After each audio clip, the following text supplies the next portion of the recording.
নমস্কার, Rishibani institute of Vedic অ্যাস্ট্রোলজির পক্ষ থেকে স্বাগত জানাই আজকের জ্যোতিষ আলোচনায়। আমি শান্তনু আপনাদের সঙ্গে।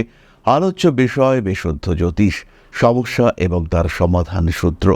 জীবন মানেই সমস্যা, জীবন মানেই উত্থান পতন, কখনো অগ্রগতি, কখনো পশ্চাৎ অপসারণ ইত্যাদি নিয়েই আমাদের জীবন।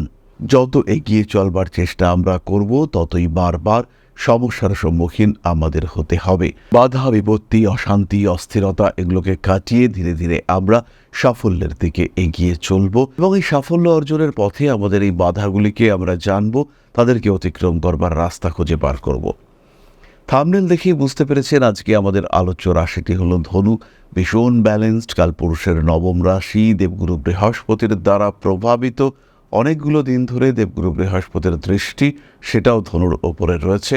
ফলে ধনু রাশি বা লগ্নের মানুষজন যে খুব খারাপ আছেন, খুব সমস্যায় রয়েছেন তা কিন্তু নয়, কিন্তু তা সত্ত্বেও বেশ কিছু আরোপিত সমস্যা। প্রথমত শনির ঢাইয়া চলছে, দ্বিতীয়ত ধনুর নবমভাবে এই মুহূর্তে কেতু অবস্থান করে রয়েছেন।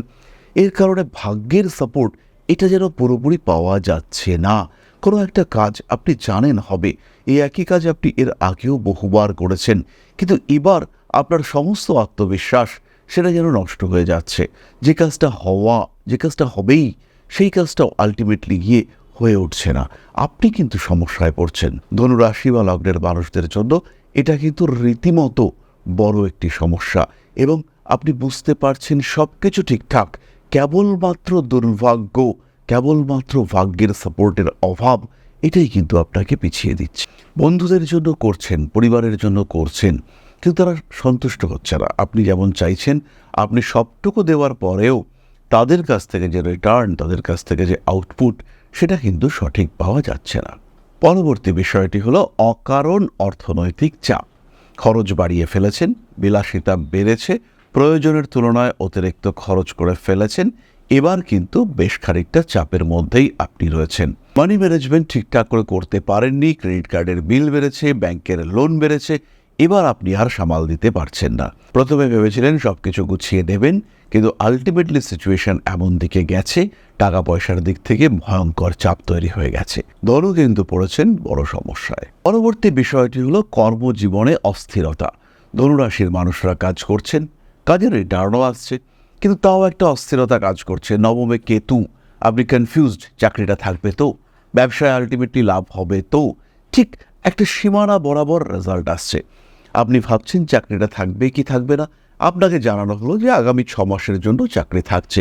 আপনি 6 মাস ধরে আবার টেনশনে। আপনাকে বলা হলো যে এই কন্ডিশন ফুলফিল হলে পরে তোমার চাকরিটা থাকছে। এই কন্ডিশনাল স্টেবিলিটি এটা যে আপনার উপরে চাপিয়ে দেওয়া হলো, এতে কিন্তু আপনার টেনশন আরও বাড়লো। আপনাকে যদি বলা হতো তোমার চাকরি নেই, তুমি আউট, তুমি ফায়ার্ড, সেই ক্ষেত্রে কিন্তু আপনি লড়াই করতেন, সেই ক্ষেত্রে আপনি কিন্তু নতুন করে ভাবার চেষ্টা করতেন। এক্ষেত্রে আপনার জীবন কিন্তু না এগোচ্ছে না পেছোচ্ছে, একটা স্থিরীকৃত অবস্থা, একটা স্ট্যাগনেন্ট কন্ডিশনে আপনি কিন্তু আটকে রইলেন। এই সিচুয়েশন থেকে নিজেকে বার করে নিয়ে আসবার চেষ্টা করতে গিয়ে আবার নতুন সমস্যায় জড়িয়ে পড়তে পারেন ধনুরাশি বা লগ্নের মানুষরা। বিশেষ করে যাদের জন্মকুণ্ডলিতে লগ্নের রাহু রয়েছে, যাদের জন্মকুণ্ডলিতে 1-5-9 রাহু রয়েছে, যাদের জন্মকুণ্ডলী অনুসারে রাহুর এই সময় দশা চলছে, তারা কিন্তু এই সমস্যায় পড়বেন। যাদের জন্মকুণ্ডলে কোনো জায়গায় রাহু মঙ্গল যোগ রয়েছে, তারা এই সমস্যায় পড়বেন। কর্মক্ষেত্র, পেশার স্থল, সেখানে কন্টিনিউয়াস ডিসক্রিপেন্সি, কন্টিনিউয়াস একটা ডিস্টারবেন্সেস, সেটা ফেস করতে হচ্ছে আপনাকে। এখান থেকে নিজেকে মুক্ত করা, বার করে নিয়ে আসার চেষ্টা অবশ্যই করতে হবে। চতুর্থ বিষয়টি হলো অতিরিক্ত ভরসা এবং মানি ম্যানেজমেন্টের অভাব। মানুষকে ভরসা করেছেন, আপনাকে বুঝিয়েছে ক্রিপ্টোকারেন্সিতে ইনভেস্ট করো এবং করলে পরেই বেশ খানিকটা টাকা রিটার্ন তুমি পেতে চলেছ। আপনি ভাবলেন এত টাকা, আচ্ছা একবার ভরসা করে দেখা যাক, কিছুটা তো যাবে, আমি সামলে নিতে পারবো। কিন্তু এই যে ভরসা আপনি করলেন, আর কিন্তু সেখান থেকে ফিরে দাঁড়াবার রাস্তা পাওয়া গেল না। পরবর্তী সমস্যাটি হলো ইমোশনাল অ্যাটাচমেন্টের ক্ষেত্রে কিছু সমস্যা ধনুর ক্ষেত্রে আসছে। বুঝতে পারছেন রিলেশনশিপে রয়েছেন, কিন্তু সেটা প্রপোজ করা, সেটাকে ওপেন করা, সেই ক্ষেত্রে কিছুটা সমস্যা ফেস করছেন ধনুরাশি, ধনুলগ্নের মানুষরা। শেষ পর্যন্ত আমরা বলতে চাইব, আপনার পরিকল্পনা এবং আপনার পরিকল্পনার বাস্তবায়ন সেটা করতে গিয়ে বেশ কিছুটা ব্যর্থ হচ্ছেন ধনুরাশি বা লগ্নের মানুষরা। মানুষকে বোঝাচ্ছেন যে ফিনান্স আপনার দরকার, কিন্তু সেই ফিনান্সিয়াল সাপোর্ট সেটা কিন্তু কোনোভাবেই ধনুর সামনে আসছে না, এবং এই সমস্যার কারণে ধনু কিন্তু অনেকটাই পিছিয়ে থাকছেন। ধনুকে কিন্তু পিছিয়ে আসতে হচ্ছে। এছাড়াও কলিগদের সঙ্গে অস্বস্তি, কিছুটা শারীরিক সমস্যা, বাবার শরীর স্বাস্থ্য নিয়ে দুশ্চিন্তা, এগুলো কাজ করছে। এবং আপনি যে নীতিতে চলেন, আশেপাশের মানুষগুলো সেই নীতি মানছে না, আপনাকে ডিস্টার্ব করছে, মেন্টালি হ্যারাস করছে, এই ব্যাপারগুলো কিন্তু হতে দেখতে পাওয়া যাবে। যেমন চান আপনি সিস্টেমেটিক কাজকর্ম হবে, নিয়মতান্ত্রিক পথে মানুষজন চলবে, সেই দিকে মানুষগুলি চলছে না, এটা মেনে নিতে আপনার কষ্ট হচ্ছে, তৈরি হচ্ছে মানসিক অস্থিরতার সমস্যা। বাড়ির লোকজনের ক্ষেত্রে আপনার যে ভাবমূর্তি সেটা ডিস্টার্বড হচ্ছে। এরপরে আমরা চলে আসবো নাক্ষত্রিক আলোচনা প্রসঙ্গে। প্রথমেই রয়েছেন মূলা। মূলা নক্ষত্রের সবচেয়ে বড় সমস্যা কনফিউশন। ডিসিশন নিতে গিয়ে কনফিউজড হয়ে যাচ্ছেন মূলা। উচ্চ বিদ্যার ক্ষেত্রে হতে পারে, কর্মের ক্ষেত্রে হতে পারে, কোনো ডিসিশন নেওয়ার ক্ষেত্রে হতে পারে, সবচেয়ে বড় সমস্যা কনফিউশন। আপনার ক্রিয়েটিভিটি বাধাপ্রাপ্ত হচ্ছে, ইনস্ট্রুমেন্টস নষ্ট হচ্ছে, বাড়ির জিনিসপত্র যন্ত্রপাতি খারাপ হচ্ছে, অকারণ খরচ বাড়ছে। পোলা নক্ষত্রের মানুষরা মানুষদেরকে কনভিন্স করতে চেষ্টা করছেন, বলছেন এক কথা, মানুষ শুনছে আরেক কথা, বুঝছে আরেক কথা, ভাবছে আরেক কথা। পুরো বিষয়টাই বিকৃত হয়ে প্রতিষ্ঠিত হতে চলেছে, এবং সেখানে কিন্তু মূলা হয়ে পড়ছেন কিছুটা হলেও অসহায়। টাকা পয়সা রাখতে চাইছেন, কিন্তু সেই টাকা পয়সা থাকছে না। আর্নিংয়ের একটা প্ল্যানিং করছেন, আপনি জানেন আজকে পেমেন্ট পাবো, কিন্তু গিয়ে দেখলেন যে আজকে তো পেমেন্ট পাওয়ার কথা ছিল, কিন্তু কোনো না কোনো অদ্ভুত কারণে সেই পেমেন্ট পিছিয়ে গেল, সেই দিনটা অনেকটাই পিছিয়ে গেল। বাড়তে চলেছে রেসপন্সিবিলিটি লেভেল, কিন্তু তার জন্য যে মানসিক স্থিতিশীলতা দরকার, সেখানে কিন্তু আপনি সমস্যায়। পরবর্তী নক্ষত্র পূর্বাষাঢ়া। সম্পর্কগুলি মেনটেন করার ক্ষেত্রে সমস্যা রয়েছে।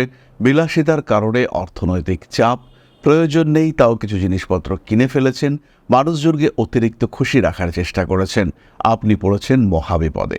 পূর্বাষাঢ়া নক্ষত্রের মানুষদের সবাইকে মানিয়ে গুছিয়ে নিয়ে চলার প্রবণতা, এটাই আপনাকে সবচেয়ে বেশি সমস্যায় ফেলেছে। নিজেকে ভালো রাখার চেষ্টা না করে অন্যদেরকে হ্যাপি রাখার চেষ্টা যেটা আপনি করেছেন, তার কারণে আপনি কিন্তু পড়েছেন মহা সমস্যায়। এর সঙ্গে সঙ্গে আরেকটা সমস্যা পূর্বাষাঢ়ার ক্ষেত্রে রয়েছে, জিনিসপত্র নষ্ট হওয়া বা চুরি হওয়া। ইলেকট্রনিক জিনিসপত্র, ল্যাপটপ, মোবাইল, কম্পিউটার, যেটা আপনি ভাবেননি একটা বাড়তি খরচা হবে, সেই বাড়তি খরচা একটা হওয়ার সম্ভাবনা কিন্তু তৈরি হচ্ছে আপনার ক্ষেত্রে। ধাপে ধাপে আপনি একটা পরিকল্পনা করেছিলেন এগিয়ে যাবেন, কিন্তু সেই সিস্টেমটা নষ্ট হলো। এই সমস্যায় কিন্তু আপনি পড়তে চলেছেন। আপনি অফিসে চাকরি করছেন, অফিস থেকে টাকা পয়সা নিয়ে কোথাও একটা ডিপোজিট করতে চললেন, কিন্তু রাস্তায় সেই টাকা কিছুটা হয়তো পড়ে গেল, কিংবা হারিয়ে ফেললেন, কিংবা চুরি হলো। এরকম সমস্যায় কিন্তু আপনি অবশ্যই পড়তে পারেন। কিছুটা হলেও আপনাকে সাবধান হতে হবে, কিছুটা হলেও আপনাকে অবশ্যই সচেতন হতে হবে। পরবর্তী নক্ষত্র উত্তরাষাঢ়া। নিজেকে নিয়ন্ত্রণে রাখাই সবচেয়ে বড় সমস্যা। চেষ্টা করছেন নিজেকে নিয়ন্ত্রণে রাখবার, কিন্তু রাখাটা যাচ্ছে না, প্রতিবাদ করেই ফেলছেন। এমন কথা যেটা বলার দরকার নেই, মুখ থেকে বেরিয়েই আসছে, সমস্যা তৈরি হচ্ছে আপনার ক্ষেত্রে। সঠিক কথা, উচিত কথাই আপনি বলছেন, কিন্তু মানুষজন নিতে পারছে না। এর কারণে কিন্তু আপনার সমস্যা তৈরি হতে দেখতে পাওয়া যাবে। কখনো অফিসের বসের সঙ্গে, কখনো পারিপার্শ্বিক ব্যক্তিবর্গের সঙ্গে বেশ কিছুটা জটিল সমস্যার মধ্যে আপনি কিন্তু জড়িয়ে পড়তে পারেন, এবং এই জটিল সমস্যার মধ্যে জড়িয়ে পড়ার কারণে আপনার অস্থিরতা বৃদ্ধির সম্ভাবনা, সেটা কিন্তু অবশ্যই সৃষ্টি হতে পারে। সেভিংসের মেন্টালিটি রয়েছে, টাকা পয়সা রাখতে চাইছেন কিন্তু থাকছে না, কিছু না কিছু কারণে কোনো না কোনো উদ্দেশ্যে সেই টাকা বেরিয়ে যাচ্ছে। ব্যবসা করতে চাইছেন, পার্টনারের সঙ্গে ব্যবসা শুরুও হলো, কিন্তু মতবিরোধ হচ্ছে, পার্টনারশিপ ভেঙে যাওয়ার পূর্ণ সম্ভাবনা সৃষ্টি হতে দেখতে পাওয়া যাচ্ছে। দূরত্ব বাড়ছে কাছের মানুষদের সঙ্গে, খরচ বাড়ছে তার সঙ্গে পাল্লা দিয়ে। সুতরাং ধনুরাশি এবং তার 3 নক্ষত্র বর্তমানে যে মূল সমস্যাগুলির মধ্যে রয়েছেন, তার একটা সাধারণ ধারণা আমরা প্রাপ্ত হলাম। এরই সঙ্গে রয়েছে ব্যথা, যন্ত্রণা, অকারণ টাকা পয়সা আটকে যাওয়া, তার সঙ্গে সঙ্গে রয়েছে শরীরের দুর্বলতা, কিছু অ্যালার্জি, অ্যাজমা, এই জাতীয় সমস্যা, ব্রিদিং ট্রাবল, এগুলো কিন্তু আপনাকে ভোগাচ্ছে, যথেষ্ট ভোগাচ্ছে। ভরসা করতে চাইছেন মানুষদের উপরে, ভরসা করে কাজ দিচ্ছেন, কিন্তু তারা যে কাজটা নিয়ে আসছে কমপ্লিট করে, সেই কাজটা কিন্তু আর আপনাকে তৃপ্ত করতে পারছে না, আপনাকে আর হ্যাপি করতে পারছে না। যাই হোক, এই সমস্যাগুলির মধ্যে মূল সমস্যা যেটি, সেটি হলো অর্থনৈতিক এবং পারিবারিক। এই সমস্যাগুলি থেকে নিজেকে ফ্রি করবার জন্য ধনুরাশি বা লগ্নের মানুষরা দ্বারা ধারণ করুন সিট্রিন ব্রেসলেট, তার সঙ্গে অবশ্যই 5 এবং 6 মুখের রুদ্রাক্ষ। যারা চেষ্টা করা সত্ত্বেও কিছুতেই ফিনান্সিয়াল গ্রোথ করতে পারছেন না, কোনো কারণ না থাকা সত্ত্বেও কিছুতেই আপনি দাঁড়াতে পারছেন না, কিছুতেই আপনি স্টেবল হতে পারছেন না, এই সমস্ত মানুষগুলি অবশ্যই ধারণ করুন 6 মুখের রুদ্রাক্ষ। মনে রাখবেন, এই সময় গোচরে যেহেতু নবমে কেতু এবং চতুর্থে শনি রয়েছেন, তার জন্য আপনার কিন্তু অগ্রগতিতে কিছু বাধা ফেস করতেই হবে। এই বিষয়গুলিকে, এই বাধাগুলিকে আপনাকে চ্যানেলাইজ করতে হবে। তার ফলে একটা নির্দিষ্ট দিকে এই বাধাগুলি আপনাকে দেবে, কিন্তু অন্যান্য দিকে আপনি কিন্তু নিজেকে বিকশিত করতে পারবেন। ঈশ্বরের সাপোর্ট, ভগবানের আশীর্বাদ, এটা কিন্তু আপনি প্রাপ্ত হতে চলেছেন। স্পষ্ট কার্মিক উন্নতির সম্ভাবনা রয়েছে, কিন্তু অকারণ দুর্ভাগ্যজনিত কারণে আপনার কার্মিক উন্নতি বাধাপ্রাপ্ত হচ্ছে। আপনি এগিয়ে চলার চেষ্টা করছেন, কিন্তু আপনার অগ্রগতিতে বাধা আসছে। অবশ্যই 6 মুখের রুদ্রাক্ষ, 5 মুখের রুদ্রাক্ষ, সিট্রিন ব্রেসলেট ধারণ করুন। যাদের পরিবারে ক্রমাগত অশান্তি হচ্ছে এবং কিছুতেই পারিবারিক কারণে অর্থ সঞ্চয় করতে পারছেন না, তারা সিট্রিন এবং পাইরাইট কম্বিনেশন ধারণ করুন। তাতে কিন্তু আপনারা ভালো থাকবেন, জীবনে বেশ অগ্রগতি দেখতে পাওয়া যাবে। তাহলে এবার আমরা চলে আসি আপনাদের প্রশ্ন পর্যায়ে। প্রশ্ন করেছেন মিতালি সাধুখা, 10-3-2005, জন্ম সময় 3:10 PM, প্লেস অফ বার্থ পূর্ব বর্ধমান, আমার চাকরি আর বিবাহিত জীবন নিয়ে বলুন। মিতালি, প্রথমেই বলি, আপনার জন্মকুণ্ডলিতে সরকারি চাকরির কম্বিনেশন কিন্তু রয়েছে। অফিস ওরিয়েন্টেড জবের ক্ষেত্রে অ্যাপ্লাই করতে পারেন। বিবাহ একটু বেশি বয়সে, 27 বছর আপনার বিবাহের সঠিক বয়স হিসেবে ধরা যেতে পারে। বিয়ে নিয়ে তাড়াহুড়ো না করাটাই আপনার জন্য ভালো।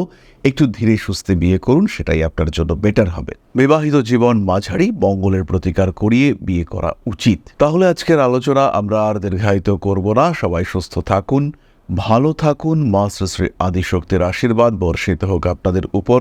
সমৃদ্ধ, আরো সমৃদ্ধ, আরো সমৃদ্ধ হয়ে উঠুক আপনাদের জীবন। জয় মা আদিশক্তি। নমস্কার।